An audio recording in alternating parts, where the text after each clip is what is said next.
Perkenalkan, nama saya Cicilia Panjaitan. Di video kali ini saya akan membahas beberapa penyimpangan perundang-undang yang terkait di dalam mata kuliah pendidikan anti korupsi. Sebelum saya menjelaskan pasal-pasal apa saja yang terkait, ada baiknya teman-teman menyimak dulu cuplikan video yang saya tampilkan. Biasa, Ros, kita sudah memasuki akhir bulan dan saya mau kamu mengaudit semua laporan keuangan kita dengan baik. Halo Ros, kamu sekarang ke ruangan saya. Bawa semua laporan keuangan yang sudah kamu audit ke ruangan saya sekarang.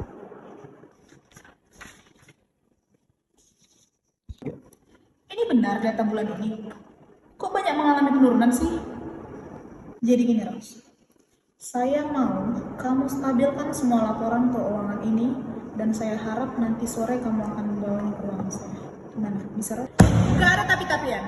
Sekarang kamu kerjakan sesuai dengan apa yang saya perintahkan atau karir kamu yang terancam. Gitu dong Ros. Yaudah, nanti saya tunggu ya jam 3 di ruangan saya. Bentar ya Ros, saya periksa dulu.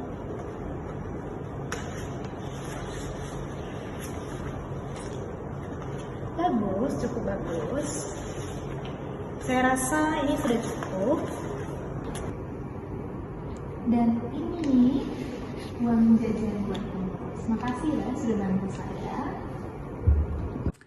Di dalam video yang saya tampilkan, ada 3 penyimpangan perilaku yang melanggar hukum perundang-undangan di Indonesia.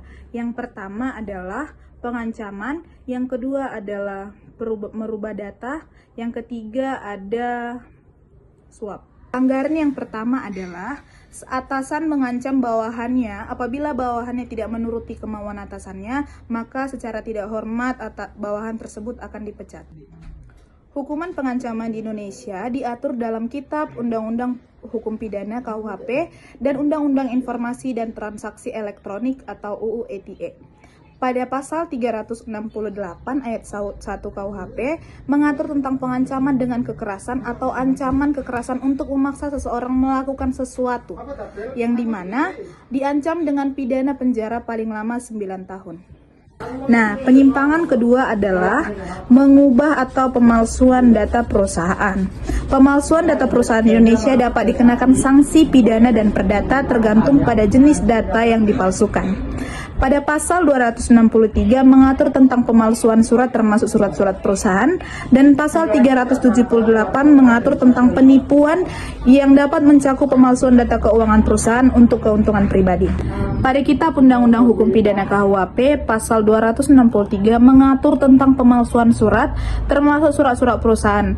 Pada pasal 378 mengatur tentang penipuan yang dapat mencakup pemalsuan data keuangan perusahaan untuk keuntungan pribadi. Dan di mana sanksi atas pemalsuan data perusahaan dapat berupa pidana penjara paling lama 6 tahun dan denda paling banyak 50 juta untuk pemalsuan surat.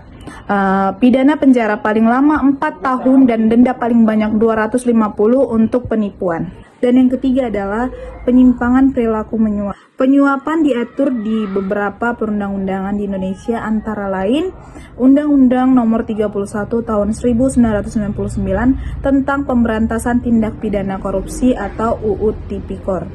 Pasal 5 ayat 1 mengatur tentang pemberian suap kepada pegawai negeri atau penyelenggara negara. Pasal 6 ayat 1 mengatur tentang penerimaan suap oleh pegawai negeri atau penyelenggara negara. Pidana penjara, paling singkat 1 tahun dan paling lama 3 tahun untuk pemberi suap, paling singkat 1 tahun dan paling lama 5 tahun, dan denda paling sedikit 50 juta dan paling banyak 250 juta untuk penerima suap.